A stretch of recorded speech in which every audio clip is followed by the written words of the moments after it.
Bon matin, bonjour, bonsoir, j'espère que vous allez bien. Alors aujourd'hui, petite vidéo informative sur TryHackMe. En fait, TryHackMe est une plateforme éducative permettant de soit raffiner ou tout simplement d'apprendre comme moi, débuter de A à Z, euh, relativement, en cybersécurité. Donc on va plonger dans le sujet dès maintenant. Alors, l'étape 1, vous allez sur internet, TryHackMe, donc le petit logo nuage rouge avec un peu de code, TryHackMe, Cyber Security Training. Important de savoir que le site est en anglais. C'est une option française, je dois dire, je l'ai vraiment pas trouvé, mais je penserais pas. Alors vous cliquez sur le site, vous arrivez sur la page principale. Vous voyez, comme d'habitude, vous avez le logo du site, l'onglet apprentissage, des jeux que vous pouvez compétitionner, des plans éducationnels, ce qui peut être bon si vous êtes, voyez, enseignant. Par exemple, ça permet de créer des laboratoires. Vous pouvez ensuite donner l'accès à vos étudiants afin qu'ils se pratiquent dans une salle que vous avez créée, vous savez, avec les machines virtuelles, tout l'équipe. Vous avez,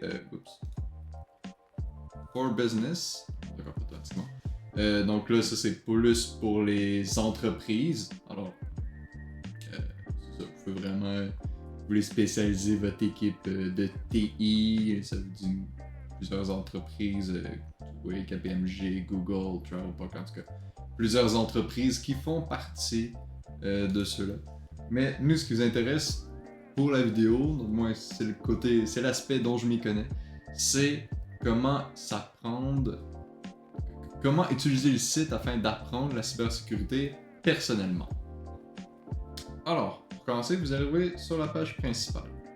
Là, vous allez avoir quelques explications de qu'est-ce qui se fait sur le site. Ce que j'aime, c'est justement qu'il y a beaucoup de pratiques. C'est pas juste, voilà, on vous donne de la théorie, débrouillez-vous. Non.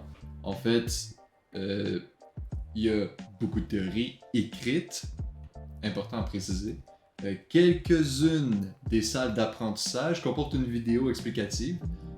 Cependant, la grande majorité se font par lecture. Donc, vous lisez, vous avez des questions à répondre, à savoir si vous avez bien lu. Et habituellement, à la fin de chaque cours, il y a un exercice pratique. Donc, ça permet de clarifier certaines matières apprises dans le cours, ce qui est très intéressant. Comme ils disent, learn and practice to gamified lessons. Alors, il y a plusieurs paths. On va rentrer dans le sujet par après. En premier, je vais me connecter et voilà. Vous êtes maintenant arrivé sur le dashboard de votre profil. Donc là, il y a beaucoup d'infos, des graphiques, des statistiques. Qu'est-ce qu'on fait avec tout ça? Donc, commencez, votre nom, let's jump in. Ici, My Learning. Comme je vous ai dit, il y a plusieurs paths qu'on va aller voir. Je vais vous montrer juste après ça. Chaque path comporte des cours. Vous voyez, chaque chose que vous voyez ici sont des cours. Par exemple, en ce moment, pour la path de SOC 1, level 1, j'ai fait 20% de la matière. J'ai passé 20% de la matière. C'est ça. Vous pouvez aller voir, vous descendez tout en bas, View Path. Donc, ça c'est le cours que je fais en ce moment. À la fin, je vais avoir un certificat pour SOC Level 1.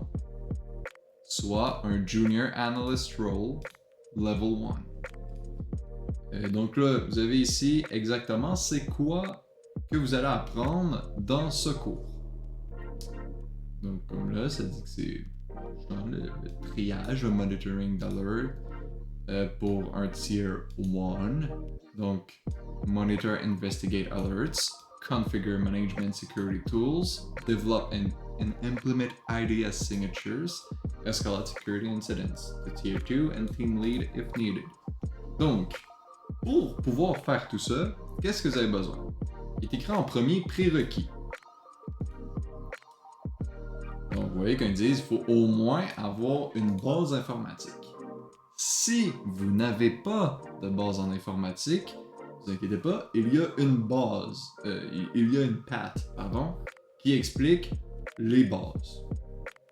C'est évidemment pas comme si vous feriez, exemple, une technique ou un programme informatique à l'école, mais honnêtement, ça englobe beaucoup. Justement, je suis étudiant en la technique informatique, présentement à ma 2e session, et sincèrement, ce que j'ai vu dans le cours de base informatique TrackMe, ça venait pas mal combler la première session, puis disons Linux en 2e session. Alors, on voit pas de programmation, il n'y en a pas vraiment. Mais à part le niveau de programmation, vous allez voir Windows en détail, vous allez voir Linux en détail, vous allez voir comment utiliser les sites web comme il faut, et faire des bonnes recherches, etc. Vous allez vraiment apprendre, vous allez savoir c'est quoi un ordinateur quand même assez bien, on va dire ça comme ça. Donc, vous avez ici vos prérequis, puis, par exemple, eux, je l'ai déjà fait. Vous voyez, ça c'est comme exemple un module contenant plusieurs cours. Donc, on a des walkthroughs qui sont des cours. On a des challenges qui sont, ça reprend tout ce que vous avez vu précédemment dans une. Souvent, ces machines-là vous mettent dans un scénario. Par exemple, je vais cliquer dessus. Bon, là, vous voyez un chart, puisqu'ils vous mettent un peu comme en compétition. Donc là, objectif. Là, ça vous donne un scénario. Par exemple, vous travaillez dans une compagnie X, il faut que vous fassiez X choses. Là, ça vous dit encore une fois des prérequis. Chaque cours vous donne un prérequis, dire qu'est-ce que vous avez besoin de faire pour faire ce cours. Puis là, vous partez, vous avez dit partez la machine, allez à telle URL, ça vous explique tout. Puis par la suite, vous avez des questions. Qui dit, par exemple, cela, c'est quoi le flag que vous avez vu après faire le sample. Ainsi de suite. C'est vraiment des questions. Quand vous l'avez bon, vous cliquez correct. Si ça devient vert comme c'est le cas ici, c'est que vous avez réussi les questions.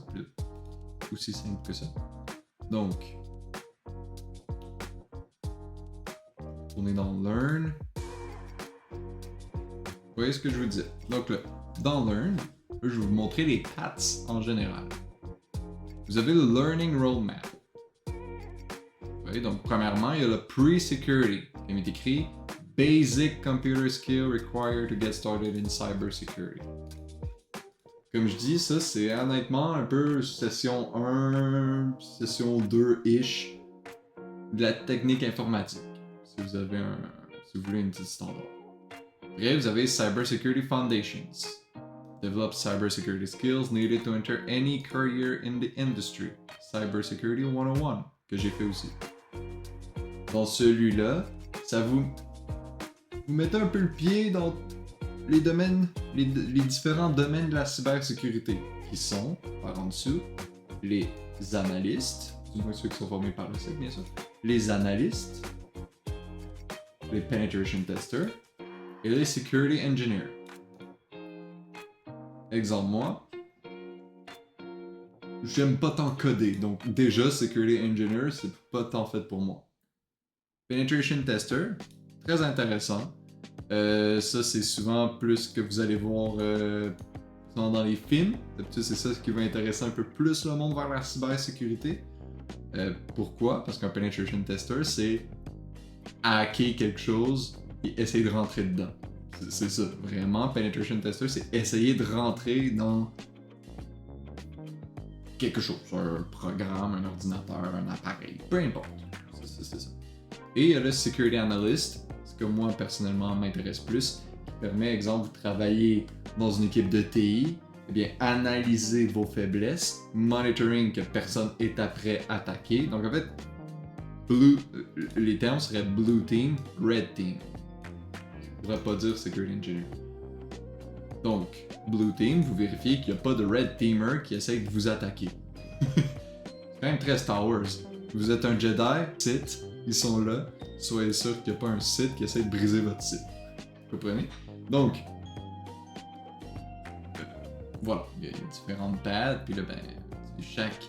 Moi, je suis au niveau 1, mais vous voyez, après ça, il y a vraiment une certification que je pourrais faire. Il y a le niveau 2, puis un genre de niveau 3, peut-être, je sais pas. Par la suite, chacun a différents modules. Et ouais, ça, c'est les grosses paths qui vous sont ouverts. Exemple, je vais aller sur mon compte. Quand vous terminez chaque path, vous avez un certificat. Donc, exemple, j'ai fait Pre-Security, que j'ai terminé le 14 novembre 2024. Il y a une signature officielle du site, tout le kit. Cybersecurity 101, que j'ai terminé le 7 mars 2025. Ça permet de savoir exactement, ça permet d'avoir d'avoir un vrai diplôme. Ça valide vos connaissances. Vous avez un certificat approuvé par TrackMe disant effectivement cette personne a réussi à faire cette patte d'apprentissage. Donc, félicitations.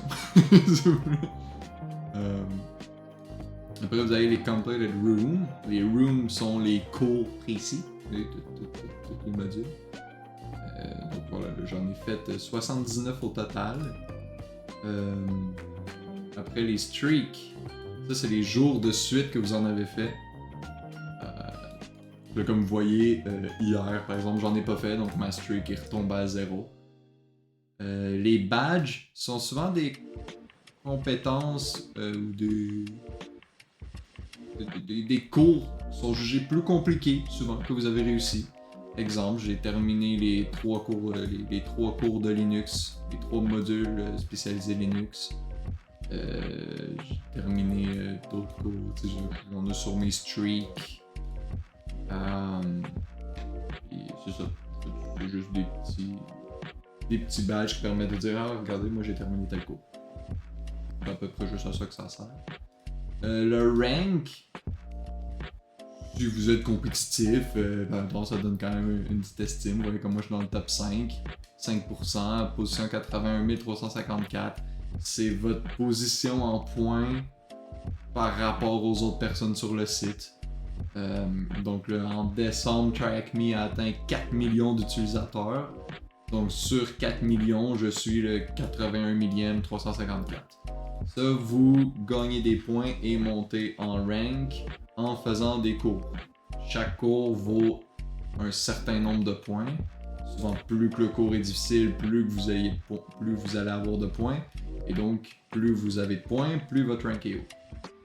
C'est aussi simple que ça. Aussi, plus vous avez de points, plus vous avez des titres. C'est aussi, vous voyez comme moi, je suis mage, parce que j'ai en haut de 8000 points. Et ça, on peut aller le voir. Donc, je vais compléter la section ici. C'est pas mal ça pour votre profil. Quand vous cliquez sur View Profile, c'est ça. Juste quelques informations sur votre compte, des choses comme ça. Ce qui peut être intéressant, c'est vrai, je l'ai pas dit. Get, je vais faire ici. Là, ben, ça vous permet de faire une petite image pour mettre ça sur votre CV, sur LinkedIn. Peu importe, en fait, vous pouvez mettre un lien en direct vers votre compte afin de montrer à des futurs employeurs ou collègues que vous êtes sur TrackMe, en fait, que vous aimez ça apprendre sur le site. Donc, revenons sur le dashboard, l'écran principal quand on arrive sur TrackMe. Vous avez vos cours. J'ai peur. Ça, ben, c'est le nombre de questions que vous avez répondu durant la semaine. League, ça c'est nouveau, mais juste une autre sorte de rank un peu. Là. C'est que vous avez fait 2 salles, ça vous permet de rejoindre une ligue. Puis une fois dans une ligue, vous montez. Plus que vous en avez fait, plus que vous montez de niveau. Si vous n'en avez pas fait assez, vous descendez. Classique, un peu comme Duolingo en fait, si vous en faites. Donc là, pour exemple, les points, comme je vous disais, non, ça c'est le rank, pardon. Ça c'est les points, donc j'ai 8630 points. Comme ils disent, chaque room donne des points. Quand vous êtes dans les premiers à faire une room, donc une nouvelle room qui sort, ça vous donne plus de points. That's it. Vous avez une skill matrix dépendamment du path que vous faites. Par exemple, moi j'ai fait plus de cours sur les Incident Response pour l'instant. Malware Analysis, j'en ai fait 11. 8, 9. Oui, donc. Bouge. En bas, vous avez des nouvelles salles. Des rooms, je veux dire, c'est des cours. Puis une liste d'amis que vous pouvez avoir sur le côté. Donc, là, on a fait Dashboard. On a survolé Learn. On peut retourner un peu plus en détail. Exemple, on va aller voir Challenge. Les challenges, comme le nom l'indique, sont des salles qui permettent d'aller challenger vos compétences. Ce que vous avez appris, donc vous pouvez les filtrer. Ouais, il y a comme je disais, les Blue Team, Analystes, les Jedi, Red, pour les C, les Penetration Testers. Puis les Purple, c'est un peu confondu. J'imagine possiblement que les ingénieurs rentreraient dans Purple. Un guess. Après, Third By, vous avez des difficultés en fait. Puis, oui, ça je vous montre après. Il y a un mode payant et un compte gratuit sur Track. Personnellement, je prends le payant. Ça me coûte, je crois que c'est 14$ canadiens environ. Pas très cher, je veux dire. Ça vaut plus la peine que écouter 1 million d'émissions sur Netflix et apprendre pas grand chose. Donc, je préfère Track Me. Donc c'est ça, c'est vraiment des salles pour vous tester. Les salles, exemple, on clique sur une, c'est comme tantôt je vous ai montré. En fait, vous avez des machines fournies dans chaque salle, un scénario. Là, vous la commencez, vous répondez aux questions, etc. Les certifications, je vais le faire. Et maintenant, il y a un simulateur en temps réel, ce qui vous fait vraiment un vrai challenge. C'est comme si vous étiez sur un lieu de travail, il arrive un accident, boum, qu'est-ce que vous faites? C'est ça. Il y a l'onglet Compete. Compete, je t'ai envoyé les ligues, c'est là que ça apparaît. Il y a le leaderboard de certains modes de jeu. Vous voyez, c'est du monde qui sont très haut niveau. Dans le top. Il y a ça. Exemple, une partie de King of the Hill. Souvent ça, c'est quoi? C'est ça, donc vous... Penetration testing. Donc vous rentrez dans un système, mais après, il faut que vous sécurisez le système afin que les autres équipes puissent pas aller l'attaquer. Des jeux classiques de hacker. Donc d'un point de vue cyber, vous avez King of the Hill. La majorité des cours ratés, ce sont des CTF, donc des Capture the Flag. Ce qui veut dire que, hop, voilà, vous avez réussi à faire telle chose qu'on demandait. Vous avez un flag, vous mettez le flag, vous rentrez, vous avez des points. C'est comme ça que ça fonctionne. Puis après, vous avez plein d'autres choses. Vous pouvez acheter la merch de Track Me. Ce que vous voulez, en fait. Et voilà, ça fait à peu près le tour. Je peux vous montrer, par exemple, le cours que je suis rendu. Ça. Donc là, vous avez le nom du cours, une courte explication de qu'est-ce que c'est, le niveau que c'est estimé, le temps estimé que ça va vous prendre, le nombre de personnes qui ont aimé la salle, etc. Vous pouvez, oui, si jamais il y a un bug, je crois que ça m'est arrivé une fois sur une salle que ça avait un peu planté. Donc là, il y a Reset Progress, vous pouvez le refaire. Ou si jamais vous avez un blanc plus tard, à un moment donné, vous voulez refaire une salle, vous faites Reset Progress, et voilà, vous y avez accès. Ça, c'est parfait. Alors, par exemple, là, il y a Introduction.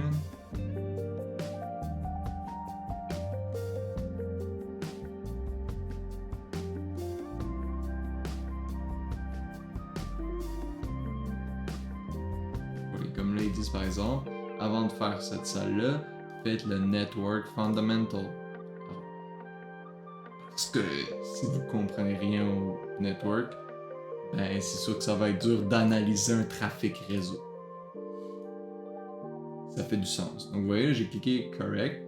Boum! C'est devenu vert, il n'y avait pas besoin de réponse. Un petit félicitations. Puis en bas, vous avez vu popper une streak. Ma streak est rendue en haut ici. Vous voyez, là, ça me le dit. J'étais rendu à 143. Avant hier. Mais bon. suis occupé, je peux plus le faire, c'est tout. Par exemple, question d'après, vous voyez ce que je dis? Beaucoup de texte, beaucoup de matière, pas de vidéo. Donc si vous êtes quelqu'un qui apprend avec une vidéo, je suggérerais peut-être pas, parce que c'est vraiment que de la matière écrite. Les quelques fois qu'il y avait des vidéos sont dans les premières pattes que je vous ai montrées. Donc, Pre-Security, Cyber Security 101, il y avait quelques vidéos, plus grand chose. Là, maintenant que je fais le SOC Level 1, plus de vidéos. Donc, c'est 100%, vous lisez, comme je dis ça en anglais. Je crois que maintenant, avec les browsers, ça peut être possible de traduire le site, sauf que après ça, vos réponses, c'est en anglais. Ça ne un peu à rien de le changer. Donc voilà, exemple. Je vais juste skipper, vous voyez. Donc, vous pouvez juste sauter, fermer un truc, passer au suivant. La seule chose, c'est que quand vous arrivez à la fin, même si vous faites complete, ça va pas marcher. Parce que regardez en haut, il y a la petite barre. Oups, ici. Room progress 14%. Tant que vous n'avez pas 100%, le cours ne sera pas considéré comme complété. Par contre, je pourrais cocher tout de suite ça, compléter. Ça va apparaître en vert, ça va faire bravo, vous avez répondu à la question, mais la course sera pas finie parce qu'il me reste encore des questions non répondues. Voilà. Puis ici, ben, vous voyez, ça vous donne accès à un site dessus, pourquoi ici. Puis là, ça explique une certaine. Là, j'ai pas lu donc je vais pas le faire. Mais vous voyez, ça ouvre une page. Puis ben, ça vous demande de faire quelques affaires. Puis vous répondez aux questions d'en bas. Tout simplement. Tout simplement. Donc, voilà. Donc, bonjour. Petite parenthèse, j'ai oublié d'en parler pendant la vidéo principale. Vraiment, mon petit chaton. Qui vient me rendre visite. Mais, en fait, la différence entre un utilisateur payant et gratuit dans TrackMe, assez simple. En réalité, un utilisateur payant va avoir accès à la Attack Box, qui est une machine virtuelle avec la distribution Kali Linux et qui dispose de tous les outils dont vous avez besoin pour TrackMe. C'est une distribution Kali complète avec tout ce que vous avez besoin pour les cours. Pas plus compliqué que ça. C'est une machine virtuelle, vous l'utilisez pour faire ce que le cours vous demande. Si vous êtes un utilisateur gratuit, donc vous ne payez pas d'abonnement, TrackMe a quand même une solution pour vous. Il vous offre l'accès à utiliser un VPN. Je ne sais pas exactement s'il faut utiliser lui que eux disent de prendre, ou si vous pouvez utiliser votre propre VPN. Je sais que le site de TrackMe c'est OpenVPN. Puis à partir de là, vous faites une machine virtuelle. Dans la machine, vous amenez tous les outils qui sont dans Kali Linux. Puis vous faites le cours en fait. Vous incorporez ce que vous avez besoin. Tout simplement. Si je me trompe pas, même si vous êtes un utilisateur gratuit, vous avez accès à toutes les salles. La seule chose que vous n'avez pas accès, c'est la machine virtuelle pour faire les exercices. Voilà, donc c'est ce qui conclut cette vidéo. Alors encore une fois, je vous souhaite un bon matin, une bonne journée, ou une bonne soirée. Et puis, à la prochaine. Au revoir tout le monde.